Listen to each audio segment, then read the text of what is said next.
Sandhya March 14 episode தாங்க. Skip பண்ணாமல் full video கேளுங்க. பிடிச்சிருந்தா லைக் பண்ணுங்க. ரொம்ப பிடிச்சிருந்தா சப்ஸ்கிரைப் பண்ணி கண்டினியூஸாக அவங்க ஆதரவையும் தாங்க. தனம் அவங்க அம்மா பார்த்து கட்டி பிடிச்சி அழுகுறாங்க. அப்போ அவங்க அம்மா கிட்ட கேட்குறாங்க, அம்மா என் மேலே கோவம் இல்லையம்மா அப்படின்னு. அதுக்கு அவங்க அம்மா சொல்கிறாங்க, கோவம் அந்த மாதிரி கோவம் இருந்துச்சு தனம். ஆனால் நீ விளையாடுனதை பார்த்ததுமே கோவம்லாம் பறந்து போயிடுச்சு. அதுக்கு தனம் கேட்குறாங்க, நிஜமாம்மா சொல்கிறீங்க அப்படின்னு சந்தோஷத்தோட கேட்குறாங்க.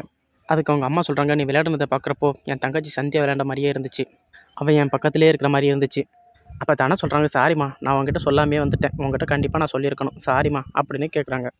அப்போ அவங்க அம்மா சொல்கிறாங்க, இந்த குடும்பத்தோட மான மரியாதை எவ்வளோ முக்கியமோ அதே மாதிரி என் பொண்ணோட கனவும் முக்கியம் அப்படின்னு சொல்கிறாங்க அவங்க பொண்ணுக்கிட்ட. அதுக்கு தானே சொல்கிறாங்க, ஃபங்க்ஷன் இதுவும் ஒன்றா வந்ததுனால தான் இப்படி வர வேண்டியதாக போயிடுச்சுமா அப்படின்னு. அவங்க அம்மா சொல்கிறாங்க, தனத்துக்கிட்ட தெரியும் தனம், எல்லாத்தையுமே மாயவும் சீனுவும் என்கிட்ட சொன்னாங்க. தனத்தோட அம்மா சொல்கிறாங்க, அழுதுகிட்டே நீ விளையாடு, நீ தைரியமாக விளையாடு, நான் இருக்கேன் அப்படின்னு. அதுக்கு தானே கேட்குறாங்க, அம்மா அப்பா கிட்ட சொல்லுவீங்களா அப்படின்னு.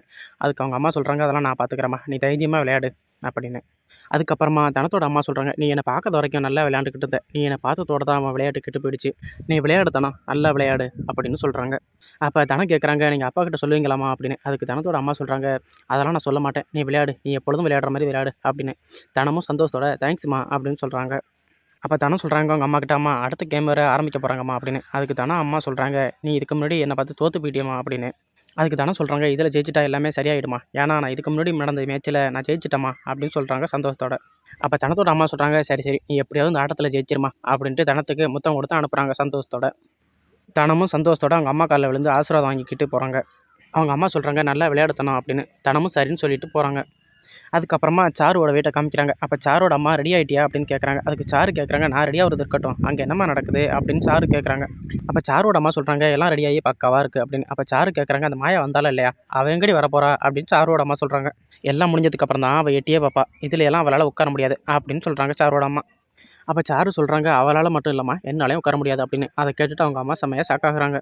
சாரோட அம்மா கேட்குறாங்க, என்னடி சொல்கிற அப்படின்னு. அதுக்கு சாரு சொல்கிறாங்க, நான் கல்யாணம் நடக்கணும்னு தான் உட்காந்துருந்தேன், எனக்கு என்ன இந்த குடிசையில் உட்காரணும்னு தலையெடுத்தா அப்படின்னு சொல்கிறாங்க. அப்போ நம்ம சாரோட அம்மா சொல்கிறாங்க, நீ உட்கார முடியாதுன்னு சொன்னதும் என் மூச்சே நின்று போய்த்திடி ஒரு நிமிஷம் அப்படின்னு. அப்போ சாரு கேட்குறாங்க அவங்க அம்மா கிட்ட, அவன் மாயா அந்த வீட்டு விட்டு போனது யாருக்காவது தெரியுமா அப்படின்னு. அதுக்கு அவங்க அம்மா சொல்கிறாங்க, மாயா அந்த வீட்டு விட்டு போனது தெரிஞ்சால் வீடு ரெண்டாக இருக்குமே அப்படின்னு. சாரு சொல்கிறாங்க, யாருக்கும் தெரிய வேண்டாமா அப்படின்னு. அதுக்கு அவங்க அம்மா சொல்கிறாங்க, அதனால தாண்டி நான் இன்னும் மூச்சே விடாமல் இருக்கேன், எல்லாரும் வந்து சபையில் உட்காரட்டும், அதுக்கப்புறம் இருக்கு பாரு கச்சேரி, நான் இனிமேல் இங்கே பேசுகிற பேச்சில் அந்த வாழ்நாள் முழுக்க அந்த மாயா அந்த வீட்டில் யாரும் நினச்சே பார்க்கக்கூடாது அப்படின்னு சொல்கிறாங்க அவங்க அம்மா. சாரு சொல்கிறாங்க, பேசக்கூடாதுமா, பேசுகிறது மட்டும் இல்லை, யாரும் நினச்சி கூட பார்க்கக்கூடாது அப்படின்னு. அதுக்கு அவங்க அம்மா சொல்கிறாங்க, எல்லாரையும் சபையில் வச்சு நான் அசிங்கப்படுத்திடுறேன் அப்படின்னு. அவங்க 2 பேரும் பேசிக்கிட்டு இருக்கும்போது சாரோட அப்பா வந்துடுறாங்க. சாரோட அப்பா வந்து கேட்குறாங்க, என்ன தங்கம் 2 பேரும் என்ன பேசிக்கிட்டு இருக்கீங்க அப்படின்னு. அதுக்கு சாரு சொல்கிறாங்க, வேறு என்னப்பா அந்த மாயாவை பற்றி தான் பேசிக்கிட்டு இருக்கோம் அப்படின்னு. அதுக்கு அவங்க அப்பா கேட்குறாங்க, அவளை பற்றி பேசுகிறதுக்கு இங்கே என்ன இருக்குது அப்படின்னு. அப்போ சாரோட அப்பா சொல்கிறாரு, அவளோட கதையை தான் நம்ம ஈஸியாக முடிச்சு வைக்க போகிறோம்ல, அப்புறம் என்ன அப்படின்னு. சாரு சொல்கிறாங்க, எவ்வளோ ஈஸியாக முடிஞ்சிருக்க வேண்டிய கல்யாணம், இவ்வளோ சிக்கல் பண்ணி விட்டதே அந்த மாயா தான்ப்பா அப்படின்னு. சாரோட அப்பா சொல்கிறாங்க, இங்கே பாரு, இதை விட பெரிய சிக்கலில் மாட்டிக்கிட்டா, அவனால் இந்த சிக்கல் வந்து வெளியே வரவே முடியாது, இனிமேல் உன் வாழ்க்கையில் மட்டும் இல்லை, அவனால் வேறு யார் வாழ்க்கையிலுமே குறுக்க வர முடியாது அப்படின்னு சொல்கிறாங்க அவங்க அப்பா. அப்போ நம்ம சாரோட அம்மா சொல்கிறாங்க, நம்ம பொண்ணு மட்டும் இந்த வீட்டுக்கு மருமலாக வந்துட்டா, மாயாவில் கனவுல கூட அந்த வீட்டுக்குள்ளே வர முடியாது. அப்போ சாரு சொல்கிறாங்க, சரி நீங்கள் பேசுனது போதும், அங்கே போய் என்ன நடக்குதுன்னு பார்த்துக்கிட்டு இருக்கேன், மாயா திடீர்னு வந்துட போகிறா. அதுக்கு சாரோட அப்பா சொல்கிறாங்க, அவள் வந்தாலும் திரும்ப போக தான் போகிறா, வெளியே வச்ச அவள் கால் உள்ளே வரவே வராது, அவள் வந்தாலும் நான் விடவே மாட்டேன் அப்படின்னு சாரோட அப்பா சொல்கிறாரு. சரி வாங்க நம்ம இங்கேருந்து போகலாம், யாராவது தேடிக்கிட்டு இருப்பாங்க அப்படின்ட்டு சாரோட அப்பா எல்லோரும் 3 பேரும் கிளம்புறாங்க. அப்புறமா அந்த பக்கம் தனம் டென்னிஸ் விளையாடுறத காமிக்கிறாங்க. தனம் வந்து டென்னிஸ் விளையாட்டில் பிச்சு உதறாங்க, செம்மையாக விளையாடுறாங்க. தனம் டென்னிஸ் விளையாடுறத அவங்க அம்மாவும் டென்னிஸ் மாஸ்டரும் பார்த்துக்கிட்டே இருக்காங்க. அப்புறம் இந்த பக்கமாக மாயாவையும் சீனுவையும் காமிக்கிறாங்க. அப்போ மாயா சொல்கிறாங்க, நேரம் ஓடிக்கிட்டே இருக்கேன், இன்னும் கொஞ்சம் நேரத்தில் சடங்கு ஆரம்பிச்சிருவாங்களே அப்படின்னு மாயா ரொம்ப பதட்டத்தோடு இருக்காங்க. இவங்க கூப்பிட்டா என்ன பண்ணுறது, எப்படி சமாளிக்கிறேன்னு தெரியலையே அப்படின்னு பதட்டத்தோடையே இருக்காங்க. அந்த பக்கமாக சீனு நின்று புலம்பிக்கிட்டு இருக்காரு, நான் எவ்வளோ நேரம் தான் வாசலே நிற்க போகிறேன்னு தெரியலையே, அத்தையும் வரல தனமும் வரல அப்படின்னு. அப்போ டக்குன்னு சீனுவோட அத்தை வராங்க. சீனுவை பார்த்து செம்மையாக ஷாக்காகிறாங்க, சீனு ஏன் இங்கே நிற்கிறான் அப்படின்னு. அப்போ சீனுவை பார்த்து கேட்குறாங்க, என்ன சீனு ஏன் இங்கே நிற்கிற அப்படின்னு. அதுக்கு சீனு சொல்கிறாரு, இல்லத்தை தானே அங்கே ரெடி ஆகிட்டு இருக்காங்க, அதான் நான் வெளியில் வெயிட் பண்ணிக்கிட்டு இருக்கேன் அப்படின்னு. அப்போ சீனுவோட அத்தை சொல்கிறாங்க, சரி நீ வழியை விடு, நான் உள்ளே போகணும் அப்படின்னு. அப்போ சீனு வந்து அவங்க அத்தைக்கு வழியை விடாமல் மறைச்சிக்கிட்டே மாயா உள்ளே குளிச்சுக்கிட்டு இருக்கா அப்படின்னு சொல்கிறாரு.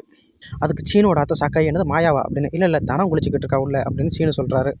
அதுக்கு அவங்க அத்தை சொல்கிறாங்க, சரி அதானே மாயா ஏன் இங்கே வந்து குளிக்க போகிறா, இந்த வளையலை கொடுத்துட்டு போகலான்னு தான் நான் பார்த்தேன், நீ வேற அவள் குளிச்சுக்கிட்டு இருக்கான்னு சொல்கிற அப்படின்னு சொல்கிறாங்க. அதுக்கு சீனு சொல்கிறாங்க, அதுக்கு என்னத்தை, சரி என்கிட்ட கொடுங்க நான் வாங்கிக்கிறேன் அப்படின்னு. அவளை சீக்கிரம் குளிச்சுட்டு வர சொல்லி, நேரம் ஆகுது அப்படின்ட்டு வளையலை கொடுக்குறாங்க சீனுக்கிட்ட. டக்குன்னு திரும்பி ஜானகியை காணும், நீ எங்கேயாவது பார்த்தியா அப்படின்னு கேட்குறாங்க. அதுக்கு சீனு சொல்கிறாரு, அவங்க எங்கே போயிருக்க போகிறாங்க, எங்கேயாவது இங்கே தான் இருப்பாங்க அப்படின்னு. அதுக்கு அவங்க அத்தை சொல்கிறாங்க, நானும் அவங்கள ரொம்ப நேரமாக தான் தேடிக்கிட்டு இருக்கேன் அப்படின்னு. அதுக்கு சீனு சொல்கிறாரு, ஒரு வேளை பூ பறிச்சுக்கிட்டு இருப்பாங்களோ தோட்டத்தில் அப்படின்னு. ஆமாம், நான் அங்கே மட்டும் தான் பார்க்கல அப்படின்னு சொல்லிட்டு அவங்க கிளம்புறாங்க. அதுக்கப்புறமா சீனு ரொம்ப பதட்டத்தோடு இருக்காங்க. அப்புறம் பார்த்தா இங்கே தனம் டென்னிஸ் விளையாடுறத காட்டுறாங்க. தனம் வந்து டென்னிஸ் விளையாட்டில் செம்மையாக விளையாடுறாங்க. அதுக்கப்புறமா சீனுவையும் மாயாவையும் காட்டுறாங்க. சீனு நின்றுக்கிட்டு இருக்காங்க. மாயா சீனுவை கூப்பிட்டு, ஏ சீனு நீ உள்ள வா அப்படின்னு சொல்லி ரூமுக்குள்ளே கூப்பிட்டு தாப்பால் போடுறாங்க. அப்போ சீனு சொல்கிறாரு மாயா கிட்ட, ரொம்ப பயமாக இருக்கு மாயா அப்படின்னு. அதுக்கு மாயா கேட்குறாங்க எதுக்கு அப்படின்னு. அப்போ சீனு சொல்கிறாரு, இன்னும் கொஞ்சம் நேரத்தில் சடங்கு ஆரம்பிக்க போதில்ல, அதை நினச்சா எனக்கு பயமாக இருக்கு மாயா அப்படின்னு சொல்கிறாங்க. அதுக்கு மாயா சொல்கிறாங்க, அதை நினச்சி நீ எதுக்கு பயப்படுற அப்படின்னு. அதுக்கு சீனு சொல்கிறாரு, தனம் இன்னும் வரல உனக்கு தெரியும்ல அப்படின்னு. நீ போய்ட்டேன்னு தெரிஞ்சால் கூட பிரச்சனை இல்லை, ஆனால் தனம் போயிட்டான்னு தெரிஞ்ச அந்த வீட்டில் பெரிய பிரச்சனையாக நடக்கும். அதுக்கு மாயா சொல்கிறாங்க, அதெல்லாம் ஒன்றும் நடக்காது, எது நடந்தாலும் பார்த்துக்கலாம் அப்படின்னு. அதுக்கு சீனு சொல்கிறாரு, என்ன மாயா எது நடந்தாலும் பார்த்துக்கலாம்னு சர்வ சாதாரணமாக சொல்கிற அப்படின்னு கேட்குறாரு. தனம் வீட்டில் இல்லை, அவள் வீட்டில் உள்ள கட்டுப்பாட்டை மீறி வீட்டை விட்டு வெளியில் போய்த்தா. அவள் வீட்டை விட்டு வெளியில் போனது மட்டும் இல்லை, அவள் பேட்மிண்டன் விளையாண்டது மட்டும் தெரிஞ்சிச்சுன்னா வீட்டில் பெரிய பூகமே நடக்கும் அப்படின்னு மாயாட்ட சொல்லிட்டு சீனு ரொம்ப டென்ஷனோட இருக்காரு. அதுக்கு மாயா சொல்கிறாங்க, பிரச்சனை உண்டாகட்டும், எத்தனை நாளைக்கு தான் நீ பயந்துக்கிட்டே இருப்ப, இல்லை நீ எத்தனை நாளைக்கு தான் மறப்ப அப்படின்னு சீனுவை பார்த்து மாயா கேட்குறாங்க. இங்கே பாரு, தனம் ஸ்போர்ட்ஸில் கலந்துக்கிற விஷயம் வீட்டுக்கு என்றைக்கோ ஒரு நாள் தெரியாதானே போகுது, அது இன்றைக்கி தான் தெரியணும்னு இருந்தால் ஒன்னாலேயோ இல்லை என்னாலேயோ யாருனாலையுமே அதை தடுக்க முடியாது அப்படின்னு மாயா சொல்கிறாங்க. மாயா சொல்கிறாங்க, நீ தேவையில்லாமல் புலம்பிக்கிட்டு இருக்காத அப்படின்னு. அதுக்கு சீனு சொல்கிறாரு, சரி நீ சொல்கிற பாயிண்ட்டுக்கே நானும் வரேன், இது வீட்டுக்கு தெரிஞ்சால் பரவாயில்ல, ஊரும் உறவும் கூடியிருக்க நேரத்தில் தெரிஞ்சால் என்ன ஆகும் அப்படின்னு சீனு கேட்குறாரு மாயாவை பார்த்து. அதுக்கு நம்ம மாயா சொல்கிறாங்க, இன்னைக்கு இல்லைனாலும் ஊருக்கும் ஒரு நாள் உறவுக்கும் ஒரு நாள் கண்டிப்பாக தெரியாதான் போகுது. அப்போ மாயா சொல்கிறாங்க, பிரச்சனை வருங்கிறத விட்டுட்டு பேஸ் பண்ண கற்றுக்கோ அப்படின்னு.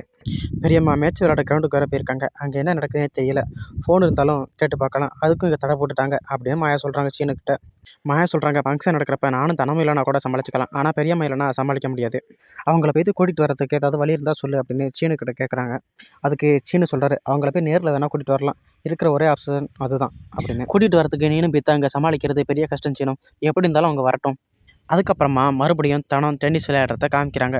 அதுக்கப்புறமா ஃபங்க்ஷன் நடக்கிற வீட்டை காமிக்கிறாங்க. அப்போ சாருவோட அப்பாவும் அம்மாவும், அப்போ சாருவோட அம்மா சொல்கிறாங்க, என்ன மாயா இங்கே இல்லைங்கிற விஷயம் யாருக்குன்னு தெரியலைங்க அப்படின்னு.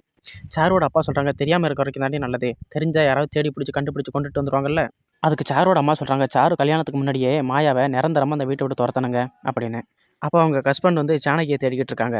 அப்போ சாருவோட அப்பா சொல்கிறாங்க, என்னடி எல்லாரும் இருக்காங்க, ஜானகியை மட்டும் காணுமே அப்படின்னு. அதுக்கு சாருவோட அம்மா சொல்கிறாங்க, வேற எங்கே இருப்பாங்க, அவங்க பொண்ணு தனத்தை வந்து தயார் பண்ணிக்கிட்டு இருப்பாங்க அப்படின்னு. அதுக்கப்புறமா தனத்தை காமிக்கிறாங்க. தனம் வந்து செம்மையாக டென்னிஸ் விளையாண்டுக்கிட்டு இருக்காங்க. இதாங்க இன்றைக்கான எபிசோட். தேங்க்ஸ் ஃபார் வாட்சிங். Bye bye.